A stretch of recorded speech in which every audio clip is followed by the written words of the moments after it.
to come here. As you can see from the fact that I am here, it worked, but only barely. I get paid 90% of my income in Bitcoin. I've been working in Bitcoin full-time for 3 years. I've been paid for 2 of those. The first one was not so easy. And I get paid in Bitcoin for almost all the work I do. Occasionally, I do a conference where, for whatever reason, the company that's organizing the conference can't access Bitcoin quickly enough and pay me in Bitcoin. So in that case, I take whatever currency they'll give me, because money is money. So I'm waiting to get paid for my plane ticket, and I start the usual dance of international banking. Can you wire me the money? Yes. Okay, well, is it going to be in euros or US dollars? Well, I'm pricing it in US dollars, but you can wire it in euros. Here's a SWIFT code. Nothing happens for 4 days. I call back.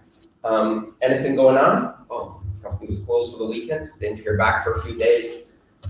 The next week, I heard back. Yes, that SWIFT code doesn't work. That's a US dollar SWIFT code. We need the euro SWIFT code. We're now on day 6.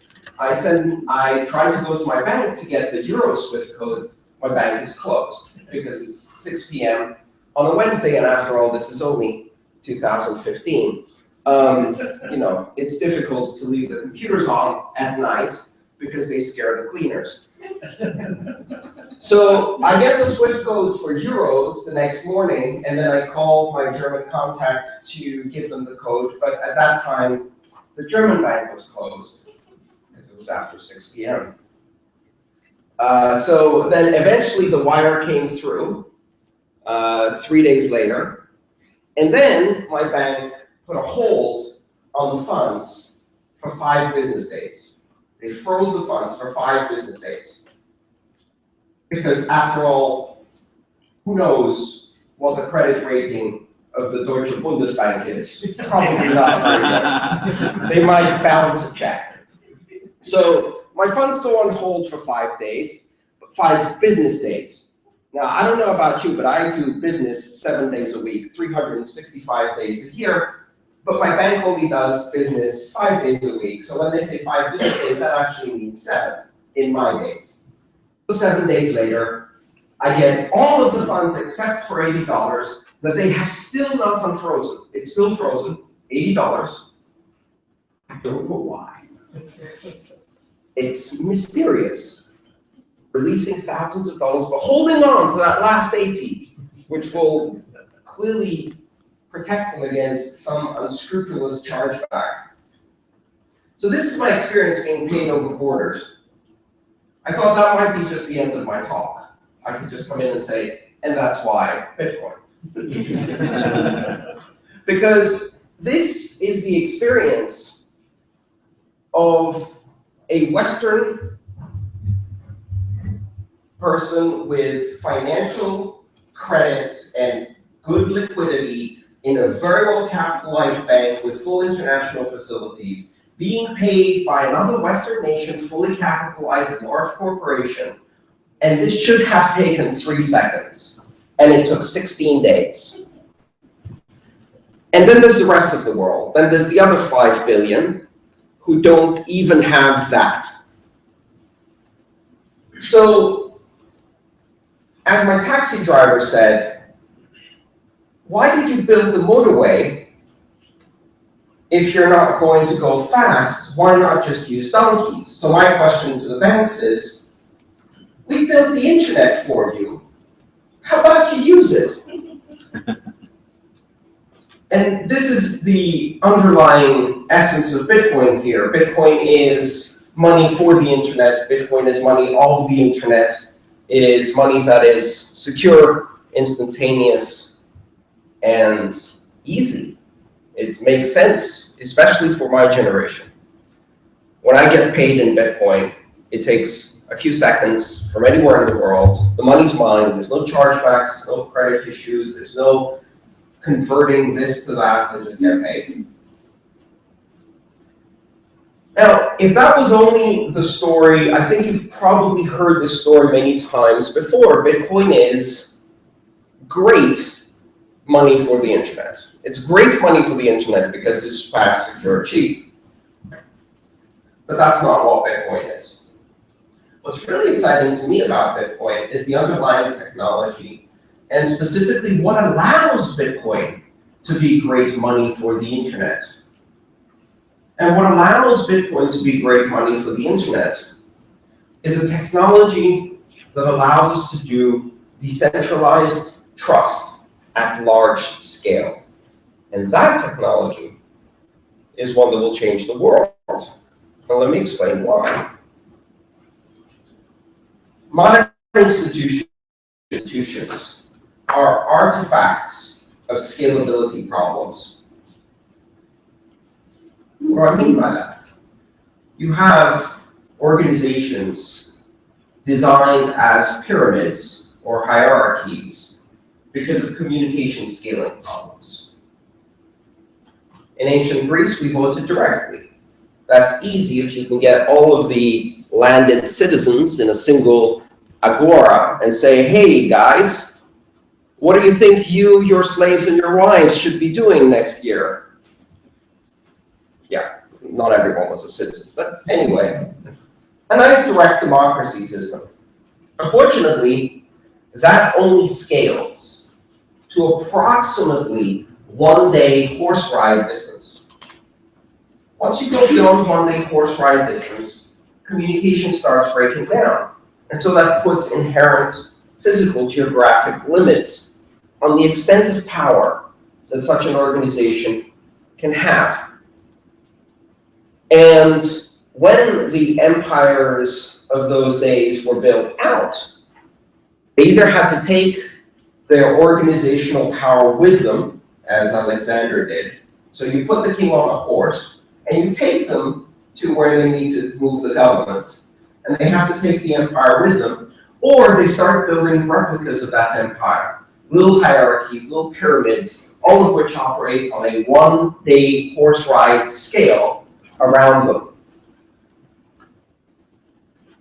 So the representative democracies, the corporation governance model, the shareholder system, the systems we've built for making decisions, for organizing society, are artifacts of scalability problems.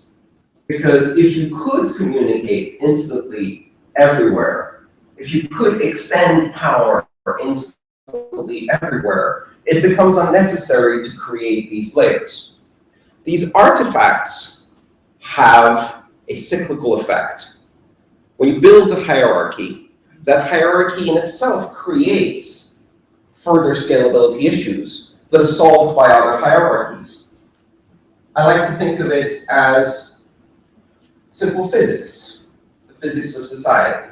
It's like the one-day horse ride was a little bump in the space-time, and it creates a collection of gravity. That gravity creates centralization, creates hierarchy, creates pyramids, and once that pyramid is in place, it has its own gravity and mass, which attracts more and more centralization in pyramid structures. And such are the hierarchical institutions. They exert gravity on their surroundings.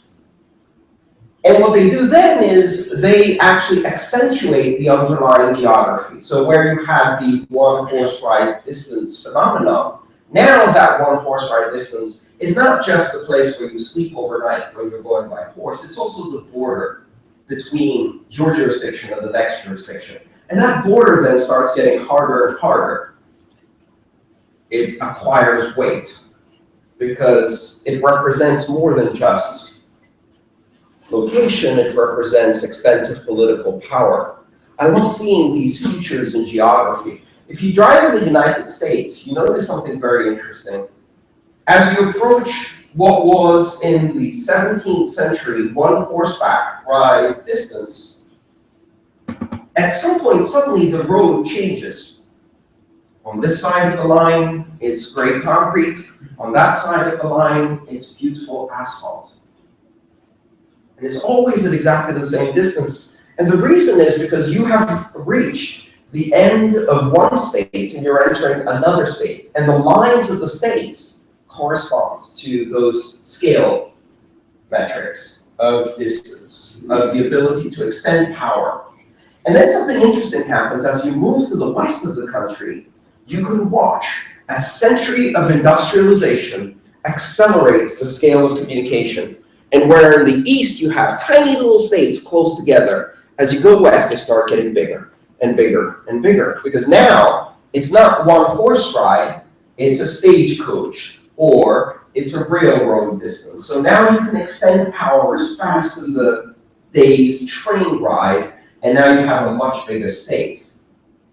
Geography becomes political institution, which then becomes geography, which makes more political institution, which makes more geography. Hierarchies create impact because of geography, modify the geography underneath them, and attract more hierarchies. And those hierarchies change as time goes by because the scale of the underlying technology changes. Now, this is a great evolution of human society because, when we started, our organizational model was the largest brute with the largest stick is the leader. And that scaled as far as the brute could reach with the stick. And then we got a bit more sophisticated, so we created some more civilized organizations. Hereditary rule, less stick, more inbreeding. And then we went even further and we developed hierarchical societies based on representative democracy. And where the scale would not take us to direct representative democracy, federalist systems. So you have lots of little hierarchies with a bigger hierarchy on top connecting them all together, right? Very familiar to Germans and, of course, Americans, the federalist system. So hierarchies upon hierarchies. But then we came across the same problem that the Greeks had 3,000 years ago, which is that people get corrupted. And power corrupts, and absolute power corrupts absolutely. And the problem with hierarchies is as you go up the hierarchy, the power controlled at each layer increases exponentially. If you're at the top of the pyramid, you control everything below. Every layer you go up doubles the amount of power that you have over the entire institution, which means that the opportunity and motive and cost to corrupt at that level of power also increases exponentially as you go up the pyramid. The higher up, the dirtier they get, sooner or later. That's the nature of human society, right? So now we run into this problem where we've built these hierarchies, but unfortunately they tend to get corrupted at mid and above level by people who have climbed the pyramid, and once they get to a certain level, make sure no one can follow them up the pyramid because they like it there. They like exerting power, and so they gradually become corrupted. They also start suffering scaling problems. Now they can't communicate up and down the pyramid because they're too far from the bottom. And there's some little people down there, and they're dirty, and they're poor, and they do things all day long, but up here at the top of the pyramid, things are nice. So corruption flows uphill. And what do we do to solve that? We build more hierarchies. We build hierarchies of oversight and regulation to oversee and regulate the hierarchies of power. And these then become corruptible, and the higher they are, the more corruptible they are. So then we build more hierarchies on top of them. Centralization begets centralization begets centralization. And then something happened, the internet. And it completely destroyed all problems of scale and allowed us to instantly communicate across the world. And suddenly a lot of the hierarchies we had that were artifacts of scale problems started collapsing because absent their original purpose, absent the problem of scaling, pretty soon people realized that they were not only unnecessary, but also unhealthy. So if you can have instant communications across the globe, if a citizen with a mobile phone and a camera can be a journalist, who needs the New York Times? They got it wrong anyway. According to Judith Miller, there was WMD in Iraq. Turns out there wasn't. Oops. When you make an oops that kills 1.5 million people, people start questioning the need for your hierarchy.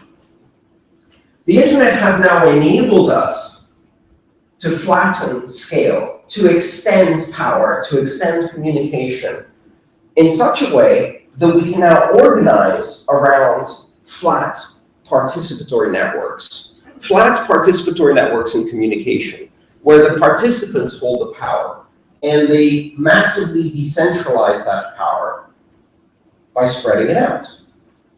But here's the thing. There are still some very important bastions of power in our world that are hierarchical. And the reason for many of these is that the most difficult thing is trust. Scaling trust is very hard. And the most corruptible aspect of governance is money. Scaling trust and money without corruption is one of the hardest problems we have in society. Money organizations get corrupted very easily.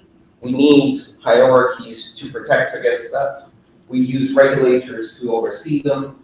And because trust doesn't scale, our money hierarchies are among the most centralized hierarchies in the world.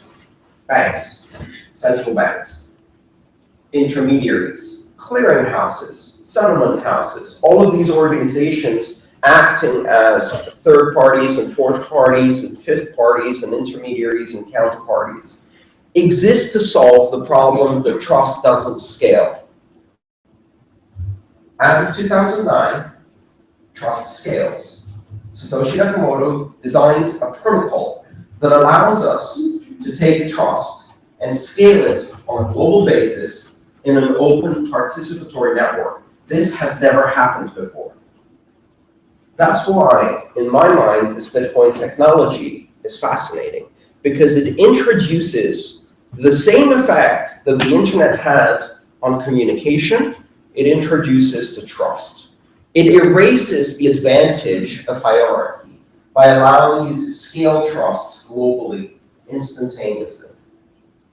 And that means that a lot of the existing institutions that we built to solve the problem of the fact that trust doesn't scale are no longer necessary. But here's the little wrinkle. Well, because we've been doing this for centuries, we started confusing hierarchy with authority, and authority with trust, and eventually hierarchy with trust. So what started as a solution to a problem is now seen as the goal itself. How can you trust something that's not a hierarchy? That's an innate response. When you talk to people about Bitcoin, the first question they ask is, yeah, that's great, but who runs it? No, you don't understand. It's a completely decentralized system. But who do you trust then? You trust the math. It's a completely decentralized system. Oh, I see, it's completely decentralized, right. And who runs it? And who's in control? No one runs it. No one is in control. But the possibility of understanding that trust and decentralization can occur at the same time is completely alien. We've never had that before. And so we now think that somehow hierarchies create trust. We now see the hierarchy not as a solution to a problem of scaling trust, but as the origin of trust itself. We mistake hierarchy, an organizational structure, as a progenitor of trust. If it looks like a pyramid, we can trust it, despite all of the evidence to the contrary, despite all of the millennia of knowledge about how power is corrupted. And when you build it in a pyramid structure, it gets corrupted exponentially faster at the top. And when you make it about money, then you've got all of the right incentives to corrupt it.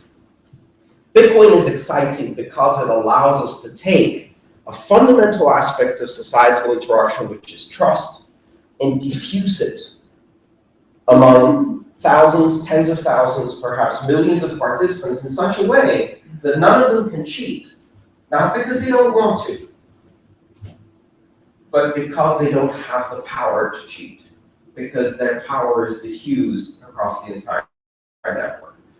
So we now have decentralized participatory consensus networks. And that is a technology that is much more than just the means by which I could have paid my taxi driver, I could have paid my airfare today.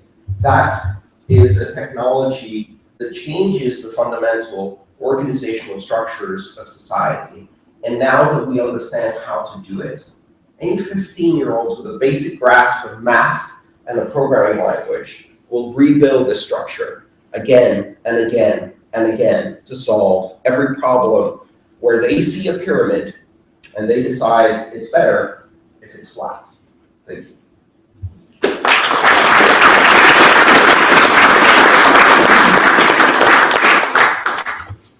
you very much. So now there is space for questions. You can start.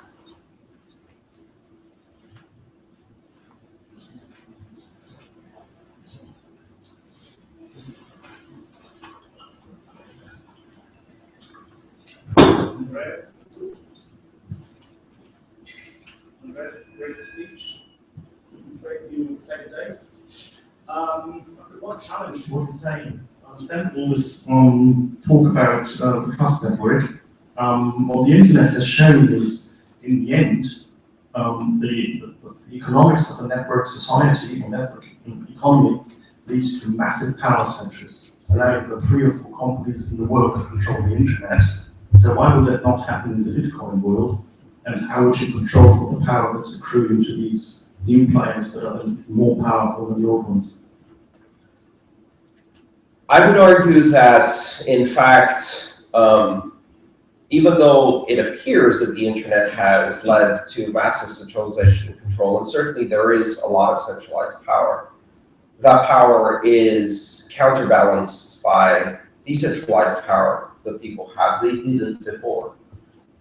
Ask a Turk, ask an Argentinian in their recent conversation whether they prefer a world where their government can turn off Twitter from a world where Twitter doesn't exist, where the only news is the TV station, where the only power is the centralized power. Now, that doesn't mean that in a short period of time you're going to have a complete change of power structures, because power responds, right?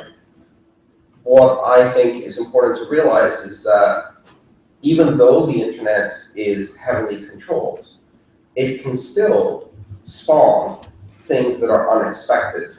And a prime example of that is Bitcoin. Bitcoin was born on the internet in 2009. The internet was heavily controlled and centralized in 2009, and yet it was able to create from within it a black swan event for financial services, a completely unexpected system. And that came from the heavily controlled internet. The internet is fully capable of delivering surprises still.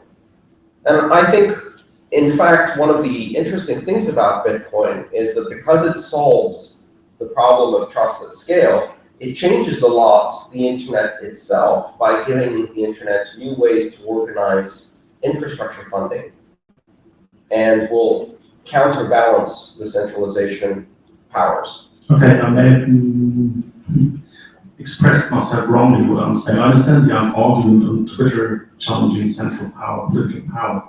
What I mean is power is moving to the technologists, and the technologists have more leeway in misusing the power that they have. Who's controlling for that? Or how does the network control that? Well, a lot of it has to do with the fact that up to now, while the internet changed the scale of communication, it didn't change the scale of trust, because we didn't have technologies like the blockchain. So in many cases, if you look at the big centers of technology power, I would argue that many of those services they offer can be significantly decentralized using blockchain technology. So it's one more tool. I think the long arc of the history of the internet is one of decentralization. And it's a matter of time. On a global scale, I am absolutely convinced that is the case. I would like to ask a question. What exact power in comparison to normal, whatever, users do the core developers in Bitcoin have? And how is that controlled in this decentralized system? So Bitcoin is obviously only one of all the possible implementations of either a currency or a blockchain technology, which means that they operate in a market where users can choose to use Bitcoin or they can choose to use something else. That is one control on their power.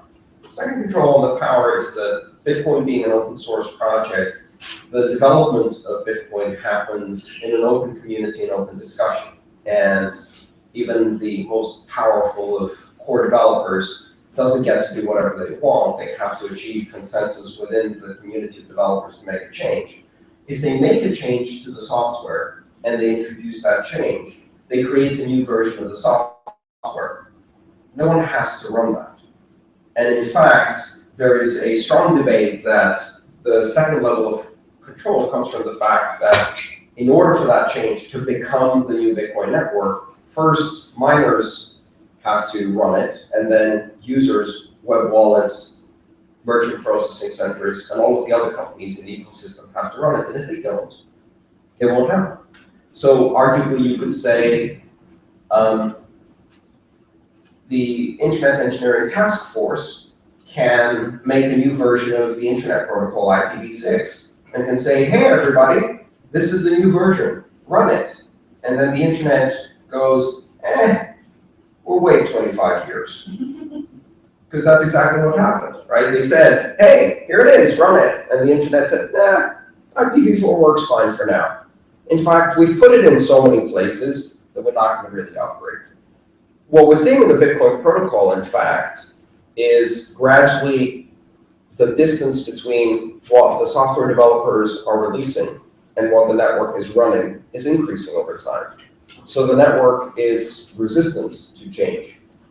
Even non-radical, even perfectly comfortable consensus change, it already has inertia. But if you try to introduce radical change from the developers, it won't go anywhere. So I would say the core developers don't have much power, not as much as people think. In fact, they seem to have a lot of work and responsibility without much power. It's kind of good. Hello. Hi. Hello.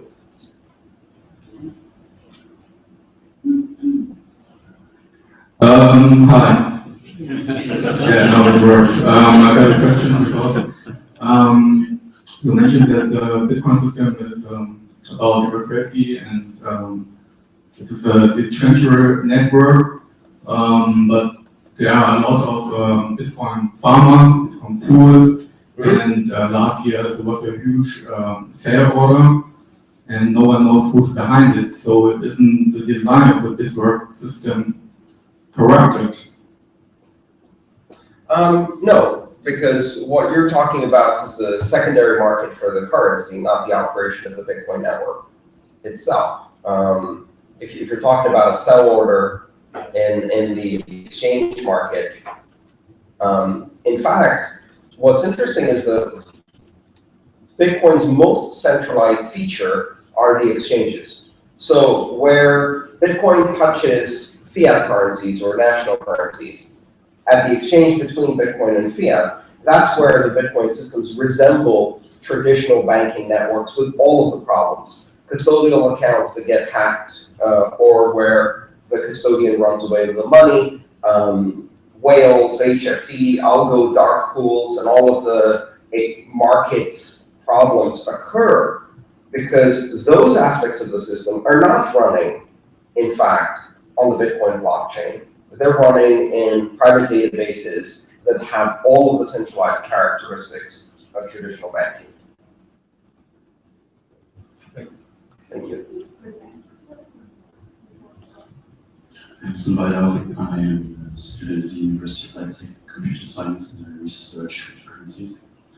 My question is, if you determine that Bitcoin is actually becoming more resistant to change than whether it grows, how is it possible to actually achieve change that upgrades us or that has Bitcoin to be outcompeted by say, a second generation cryptocurrency? That's a very good question. I think what we're going to see is very similar to, and I'll use the same analogy as before.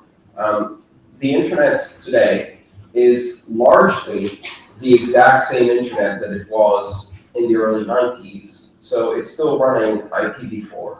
And the core protocol hasn't changed a lot.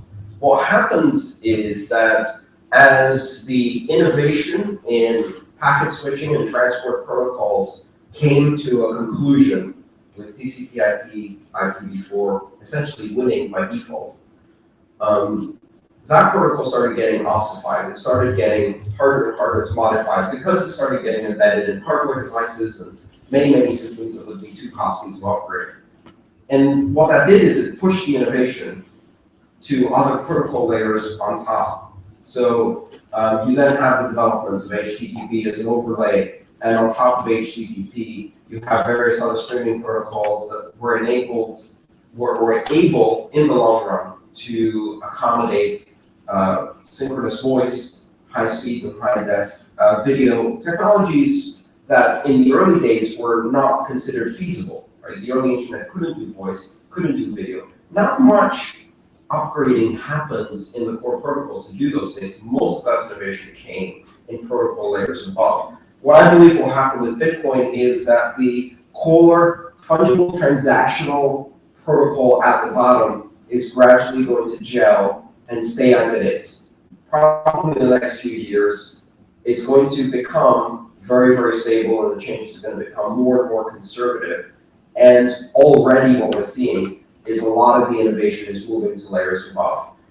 Meta protocols such as Counterparty, Mastercoin, Colored Coins are now picking up most of the innovation around tokens, crowdfunding, asset registries, and things like that. These are now happening on top of Bitcoin, but without modifying the core protocol, but instead overlaying it in the protocol layer.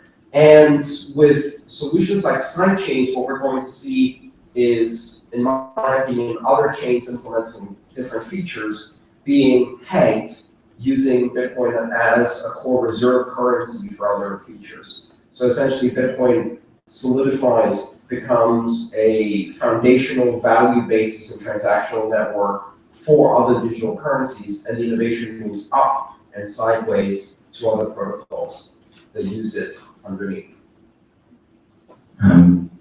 Thanks for the interesting talk, Andreas. I'm Jonathan with Margin, CEO of Margin. So I'm a computer scientist, Bitcoin enthusiast as well, and I have a question. Maybe you already touched on it there a little bit, but on the nature of Bitcoin, I see also in the future blockchain technology, smart contracts, all of this is very exciting. But about Bitcoin as a currency itself, how do you see that progressing, given its inflationation, nature, and what do you see there as using it as a unit of currency? So I think in this room, it's going to be difficult for me to pretend to be an economist. And I would start by doing a disclaimer and saying I'm not an economist. I have amateur opinions on economics that I have strong convictions with complete lack of authority. Like many of the economists have about technology. It's a mutual thing. I would say that Bitcoin serves a very specific monetary recipe. And if you like that monetary recipe, then it's an all-you-can-eat buffet. If you don't like that monetary recipe, Bitcoin has also given us a fully equipped kitchen where you can make your own monetary recipe on an alternative. And Bitcoin has done one other thing. It's opened up the door for a free market for currencies. Because I think the really interesting thing that happened with Bitcoin was the possibility of privately derived currencies being, from the very birth, instantaneous, global, secure, unforgeable, and scalable. We didn't have that. Let me tell you a quick story about my hometown, where I came from for this conference, San Francisco. So, about a century ago, there was a guy in San Francisco who made some of his early money selling pickaxes during the gold rush, and invested that money rather poorly, and ended up losing it all. And when he was absolutely destitute, he used his last money to buy a suit, an admiral's suit, a uniform, a big Napoleonic hat, sash, and a fake sword. And then he started walking around San Francisco and declared himself to be the emperor of San Francisco. And became the emperor of San Francisco. And people laughed at him. But then he did something interesting. He issued a currency. And he issued this currency, and he had a couple of stores take it as a joke. And then they took it as a joke, and then some more stores took it as a joke. And about 5 years, the Emperor Norton's currency was available and used throughout a big chunk of San Francisco. And most people thought it was a joke until they could actually buy goods with it. And then it had a real impact. The basic problem was that people started forging emperor notes from Emperor Norton. So his currency was forged, which, of course, if you're into currency, I mean, that's the best form of flattery. Like, if someone's forging something, it's because it has value. You don't forge things that don't have value. So this thing that was born out of a joke acquired value through use, enough value to be worth forging, and then collapsed due to the forgery and eventually disuse. In modern days, we'd call that Dogecoin. Yeah. But what this story speaks to, in my mind, is that the creation of currency as a purview only of national governments is a relatively narrow period of time in human history. Currency has never been just the purview of a single entity. Currency is a form of expression. Currency is a language that humans use to express value to each other, and human beings create currency in all kinds of situations from nothing. Children in primary schools start trading rubber bands and create currencies without any tutelage on the topic. They don't even understand money, but they take colorful objects. Primates, introduced to the concept that a pebble can be exchanged for a banana, start exchanging pebbles which have no practical value to them, and within a few short weeks, discover prostitution and robbery. Female chimpanzees offering sexual favors for pebbles because they know these pebbles can be used to buy bananas from their human handlers, and male chimpanzees knocking other male chimpanzees over the head to steal their pebbles so they can use them to buy bananas. Even primates create currency with only the most basic conditions and context. The bottom line is, currency is something people do, and the scarcity and difficulty in scaling unforgeability, security, and instantaneous transmission of currency is the only reason we have massive monopolies of currency. If those conditions break down, and any 5-year-old can create currency in a web page, 5-year-olds will start creating currencies. Now, most of these will have no value, but I think you will be surprised that some of these will have value, just like Emperor Norton's money, because they will be used. And so what Bitcoin does is it opens for the first time in the technology context the ability of individuals to create fully global, fully scalable, unforgeable currencies. And people, so I see a world with thousands of currencies, most of which have no value, but some of which surprise us. Thank you.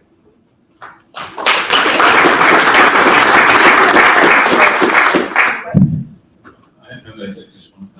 Andres, More time for questions? Okay. Sorry. Dinesh Shah, Bank of Canada. Funny enough, also not an economist, but so you know probably better than I do. In the last year or so, there have been 2, maybe 3 incidents when the hashing power of one particular mining pool reached 50%, exceeded 50%. That is not correct, actually. There have been 3 instances where the mining power approached 50%, but it didn't actually exceed. I thought GHI actually exceeded once. Anyway, it wasn't a mention, so it came very close. Then I remember reading an article by John Matonis where how the heads of these mining pools had a meeting, they got together. Honestly, that's some kind of mafioso thing, right? Where the heads of the 5 families got together and divvied up the territory, right? But the point I was going to make was that that amount of hashing power in one mining pool's hand did go down, but it was voluntary, right? It wasn't structural. There's nothing in the math of Bitcoin that made that happen. So it could happen again. It wasn't actually voluntary. So what happened is that it's important to recognize the fact that the mining industry itself has essentially self-organized into tiers now. So mining pools are just like lottery pools, are self-selected associations of miners who are pooling their resources together in order to achieve a smoother payout over time. Mining pools themselves have no mining power themselves. The mining power is in the hands of the miners who choose to participate in that pool. And so the mining pool operator has power only in as much as they continue to attract mining pools. The switching costs between mining pools are oppressive above them. So you can reconfigure all of your miners to point to a different mining pool and move all of your hashing power away, which is what happened to Ghash. As it approached 50%, several miners decided that this was creating primarily a reputational risk, because people have this inflated idea of what you can do with a 51% attack, which isn't much. But it was creating a reputational risk, so they decided to switch their mining power to other pools. The pool operator doesn't control mining power. Then there's large mining farms, and then there's another tier, which is kind of the mining service providers, if you like, who are the cloud mining companies, who essentially build mining and then they lease it out to other people to operate, kind of like Amazon Web Services. I expect we're going to see more tiering and centralization in that mining algorithm over time. But I think it's premature to look at that and say that's a risk to the network. The truth is that a 51% attack cannot create Bitcoin from nothing, cannot change the destinations of transactions, cannot change the origin of transactions, cannot take Bitcoin away from anyone. What a 51% attack can do is it can temporarily, into the next few blocks, disrupt the double spend guarantee of the network, which will cause a huge reputation impact. But the idea that if you take 51% of the network, you own all the Bitcoin is not actually correct. I don't think anyone's suggesting that, but if you're saying, Oh, I've had it suggested to me at least a few times each week. The central premise around this is trust. Right. Once someone gets over 50%, trust is gone, right? No, not really. If someone has over 51%, what they can do is they can choose to not validate certain blocks or validate other blocks. But as I said, they still can't forge. So trust happens in Bitcoin in layers. Everybody verifies every transaction. Everybody verifies every block. If someone has more than 51%, what they can do is they can disrupt one aspect of trust, which is the double spend trust, for parts of the network temporarily. And they do so at great cost to both themselves and the overall reputation of the network, which puts all of the game theoretical incentives against that. Again, I think that while it is a very interesting academic exercise, 51% attacks are not a practical threat to Bitcoin. Okay, so thank you very much. Now we are ready.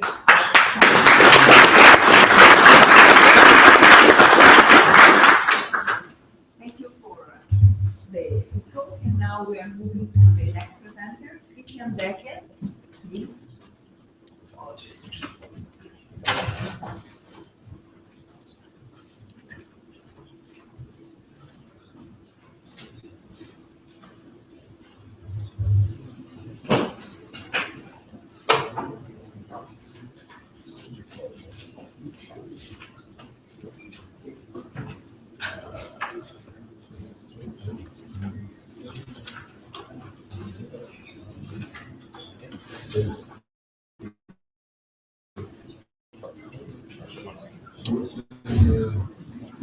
Ich bin da.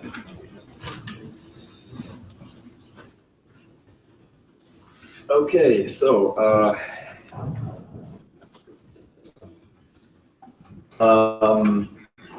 thank you very much for this great talk. I don't think I need any motivation after this one.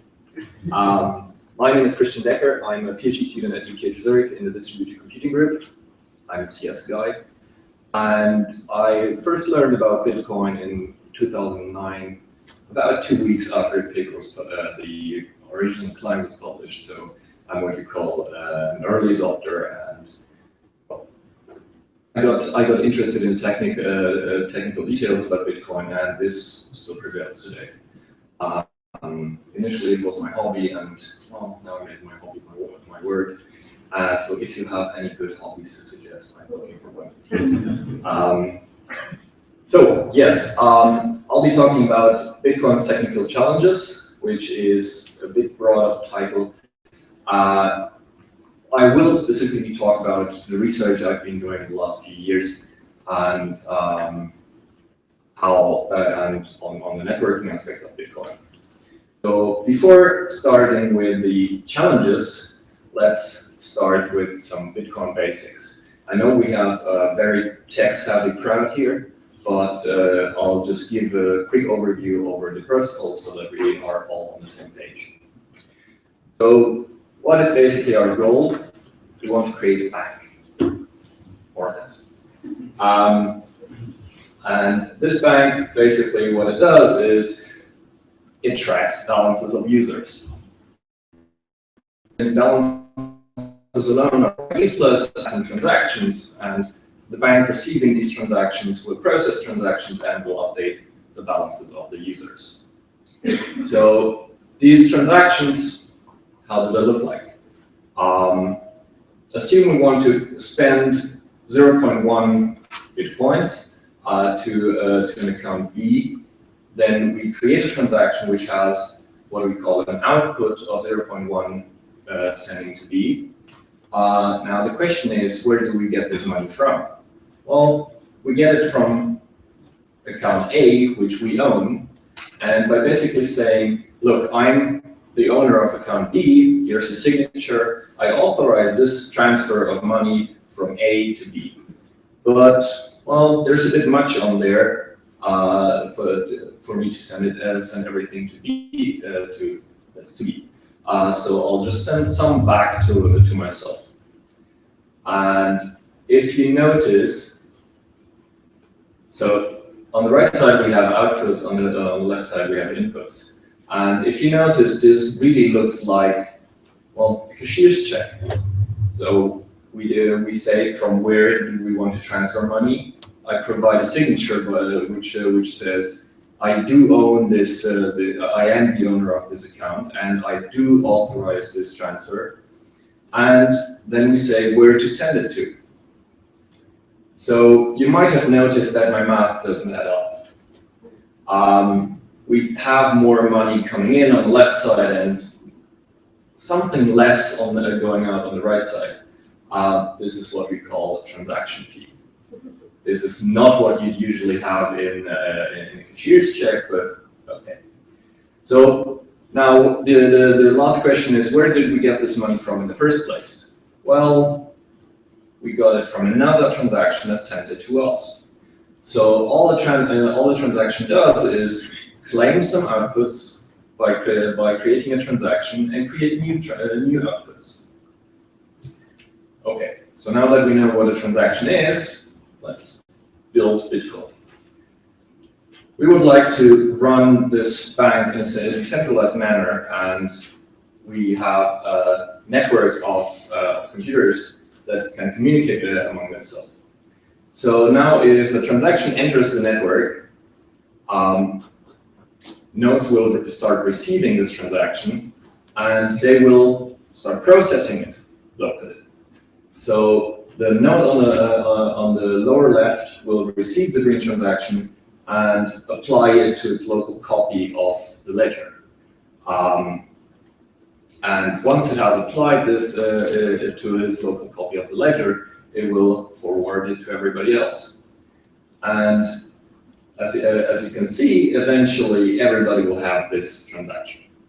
And everybody will agree, and everybody's green, and we all have processed this transaction. And since transactions are deterministic, this is what is called a replicated state machine. Since everybody starts out with the same state, and we apply the same operation, we end up in the same state again. So that's it. That's the Bitcoin protocol, right? It does work. Is there anything that could go wrong with this? So if I start asking like this, it's probably because there is something wrong with this. And that's what's called a double spending. A double spending basically means that I do have some coins on this output A, which I'm now going to use as input to the green transaction, and I'd like to transfer the 1 Bitcoin I have to account B. Now, nothing prevents me from creating another transaction, which instead of sending the 1 Bitcoin, which is on this output, to B, instead it sends it back to myself. So imagine you're at a car dealership and you'd like to buy this beautiful Ferrari. And so this would be the address given to you by the Ferrari dealer. And you'd like to have the car, but not pay for it, of course. So we give this green transaction to the car dealership, and they will see, okay, yeah, I get my money, I'm fine, this is okay, I'll give you the keys. And in the background, we just create this red transaction and send it to the network end. Instead of him getting the money, we'll get it. So what happens when this occurs in a network? Of course, not both of these can be valid because, well, otherwise I would have just doubled my money. So back to the network. If we have a double spending, then the transactions may enter the network at different places in the network. Nodes will start processing the transaction and forward it, as we have seen before. And some will see the red one, some will see the green one, and this is kind of bad because now on this side of the network, the car dealership has the money. On this side, I have the money. So we have a quite bad inconsistency in this, and obviously we need some mechanism to resolve this. So how do we resolve these inconsistencies? Well, in distributed computing, what you usually do in these cases is let's select a leader, and having a leader helps us because everybody can take his view of the world, and we all agree on it. So how do we select a leader? Well, also in distributed computing, in this case, you would use a distributed fair coin. Let's just flip a coin for it. And if you're wondering, the proof of work mechanism does exactly this. It flips coins. It flips coins in a specific way so that if I got 15 heads, I can prove to somebody else that indeed I got 15 times head. And proof of work also gives you certain guarantees, like this occurs in expectation every 10 minutes. So now we have a mechanism which selects a leader to break ties in these inconsistencies. And I will not go into detail about proof of work because that's not too much to do with the network, but more with the crypto stuff. So let's get started with challenges. And the first one is, how do we transact at a high velocity without paying too much with regards to security? Now, this is an old example I used when I started off with Bitcoin. It was if I'm in front of a vending machine and I'd like to have a Coke, then I'll start my transfer and I'll start waiting for the Coke to drop. Now, the problem is that, as I mentioned before, the synchronization mechanism, which is the blocks, only occur an expectation every 10 minutes. So I'd be standing for 10 minutes in front of this machine and probably my train just left. So this is not really usable. We need something better. So the idea was that if we were to observe how transactions move in the network, then we could probably derive some confidence about this transaction being confirmed at a later stage. So we have our beautiful vending machine.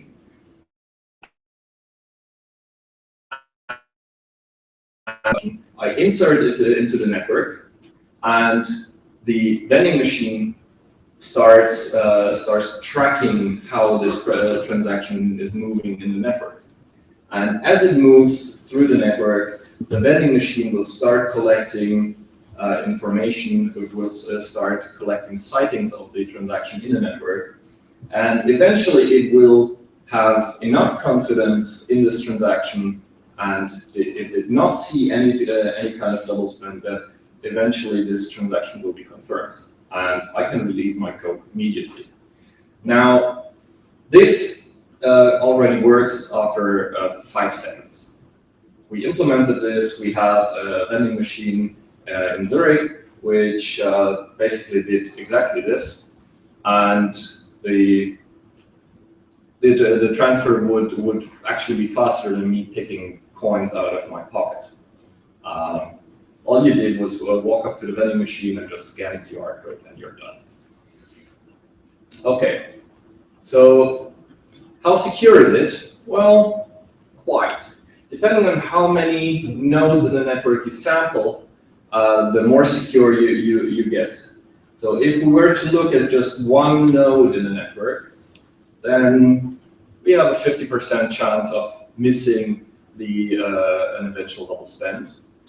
However, if we sample about 100 nodes, which is 1 every 70th node in the network right now, we get down to 0.088%. And I'd be more than happy to pay 0.1% on top of the current price of a Coke just to have it quickly. Okay. So the next challenge we have is privacy. And there has been a lot of talk about privacy in Bitcoin. They also rely on analysis of a network, this time the transaction network and not the actual physical network composed by nodes. But I think there are quite a few interesting results in this. I think the more interesting result is a different one. How not to lose $500 million. It turns out that having all this information public is not only a problem for privacy, but it might actually help you uncover some really, really interesting stuff. And in this case, it is all about Mt. Gox. So Mt. Gox was the biggest exchange It died in February of last year, and at the time they declared bankruptcy. It was responsible for 70% of all historical trades in Bitcoin. And what they claimed was they claimed they had discovered a bug in the Bitcoin protocol called transaction malleability, and this transaction malleability, according to them, was used to steal 850,000 Bitcoins, or at that time, $620 million. Now, how does transaction malleability work, and how can we exploit it? I mean, this is great, right? There's a lot of money in it. I want to do this as well. So it turns out actually tried this, it's not working. So this again is a double spending. And in this case, it's not me owning the coins which that changes the transaction and sends money somewhere else, but it's an attacker changing someone else's transactions. So we have this attacker, which has an account at Mt. Gox, and he basically asked from Mt. Gox for a withdrawal. So Mt. Gox says, okay, yeah, I see you have that money in your account here. I'll just deduct it from your account and create a transaction and send it to the network. Now the attacker listens to the network and will receive the transaction as well. If he's really quick, he can take this transaction, modify it, and re-enter it into the network. The modification he may do is quite limited. Actually, the only thing he can change is how the signature is formatted. He cannot change the destination, he cannot change the origin. All he can change is, let's make it look a little bit different. Now, the usual game starts, and eventually the network will know one or the other transaction, and one of these transactions will be confirmed. It might be modified one. Now, the attacker has gotten his Bitcoins, and Mt. Gox is starting to ask now, where was this green transaction I've sent to the network? Can't find it anywhere. Now, what shall we do? Well, let's do a refund. So what they basically did was credit the account of the attacker with the same amount of Bitcoins he just withdrew. So now the attacker has withdrawn some coins, but his balance in Mt. Gox is still the same. So while this attack is theoretically possible, is it plausible that it has been used in the Bitcoin incident, in the Mt. Gox incident? Shouldn't mix Bitcoin and Mt. Gox too often. So here we have the timeline of what happened during the Mt. Gox incident. On February 7th, they announced that they would not process any more withdrawals because there was something wrong. On February 10th, they announced that we found the problem, it's transaction malleability, and we should rush to fix it. Now, if this had really been used in the Mt. Gox incident, then we should have seen that then everything, those 850,000 Bitcoins must have been stolen here, because, well, after here, they didn't process withdrawals anymore, right? It turns out of those 850,000 Bitcoins, only 386 were found. So we have quite some good proof that Mt. Gox did not suffer from transaction malleability, which, while feasible, has not been attempted at this scale. Furthermore, the announcement by Mt. Gox was not responsible disclosure. They didn't warn other users before disclosing. So you see this huge increase in attacks, which must have been aimed at other services so the announcement by Mt. Gox actually put a lot of, put other businesses at risk. Okay, so now to my final challenge and my favorite one, because this is what I'm trying to solve in my research is, does Bitcoin scale? Now, we've heard before that Bitcoin is great because it scales.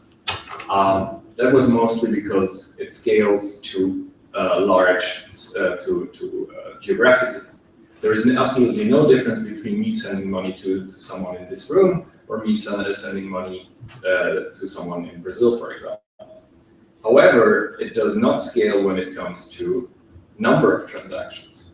And this is really a problem because right now we might have one transaction every second, but if we were to compete with Visa, we would have to increase by we would have to increase to 3,000 transactions a second, more or less. At least that's the number I heard a while ago. So what we did is measure time when nodes see a block. And I mean, I don't have to tell you that the adoption of Bitcoin is increasing dramatically. So we measured the times at which nodes in a network see a block to see how quickly can we does information move in the Bitcoin network. And in this curve, you see the number of peers that see a certain block at that time. So this looked quite promising. About 50% of the peers see a new block after only 6 seconds. However, there is a really long tail. So after 40 seconds, 5% of the network still don't know about this new block. So you might ask yourself, why do we care? And if we increase the block size, this is only going to increase because the bigger. Why do we care? I mean, if we eventually get the block, we're fine, right? Well, it's all in how the blockchain is constructed. So the blockchain basically is a concatenated list of blocks, which incrementally build a transaction history. Now, if a peer finds a block, it will send the block to the network, and the network will adopt the view described in this block. Now, while this block is being transferred, some other peer might find another block, and we end up with what's called a blockchain fork. Now, this is quite an important thing, because if we were to ask for one confirmation for our transfer to be valid, then we would basically have 2 different transaction histories which contradict each other. And this is also the reason why you usually wait for more than one confirmation, depending on the value of the transaction. Eventually, a block will come along and will break this tie. And at this point, everybody will switch to the blue block down here, and we'll agree again. Now, this is quite dramatic because it might happen that we were on the red fork, and now suddenly a new block comes along, and all our view of what happened just changed. Something that was confirmed before now is no longer confirmed. So, does this really happen in the Bitcoin network? Yes, it happens quite often. With about 1.7% of all blocks are orphans, or blockchain forks which are abandoned. This has been quite stable. We've been tracking this for the last 3 years now. And the time it takes to propagate a block in the network and the time it takes to propagate a transaction in the network are quite stable. The transaction is propagated to 50% of the network in about 0.8 seconds, whereas the block still is at 5 to 6 seconds for the 50th percentile. Now, as I mentioned before, the I'll speed up. As I mentioned before, this increases only with increasing block sizes. So this is actually quite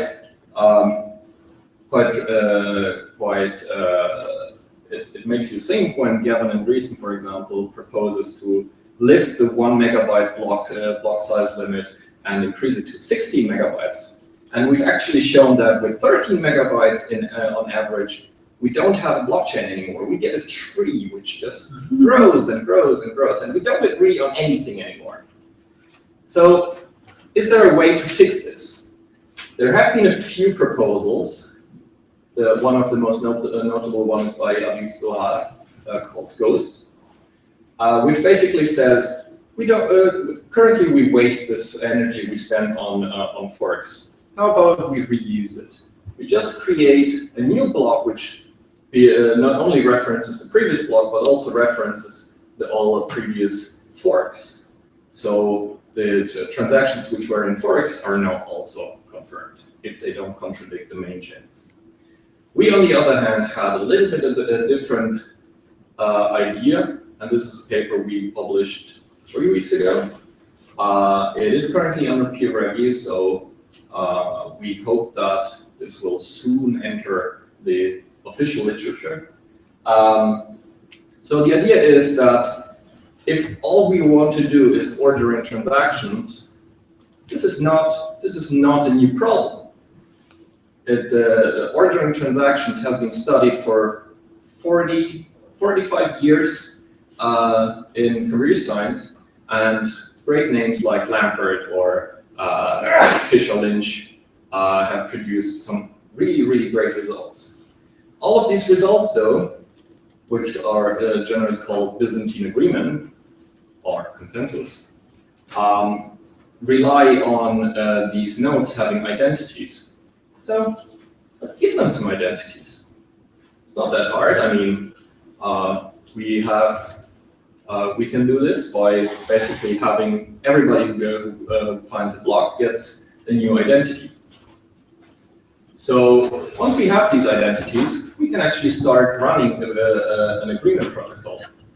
And the agreement protocol, basically what it does is we vote on the validity of a transaction. So once we see a transaction, we start collecting votes from other peers, and eventually we'll get over the black threshold, at which point this transaction is true. It can't be changed anymore in the future. This has some really, really nice properties. For example, we don't need blocks to confirm anymore. We're really, really fast.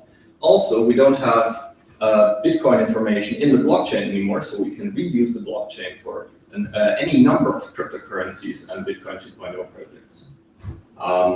I have quite a long list of positive results on this, but I'll keep them for later. So, summary. Bitcoin is not perfect, but we're working on it. And please, please, please, if you do build a system on top of Bitcoin, be aware of the trade-offs and don't be Mt. Gox, which did not know shit about the system. Okay. Thank you. Good.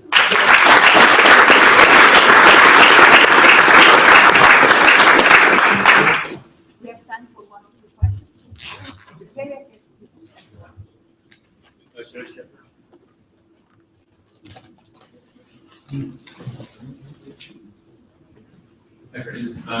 This one question.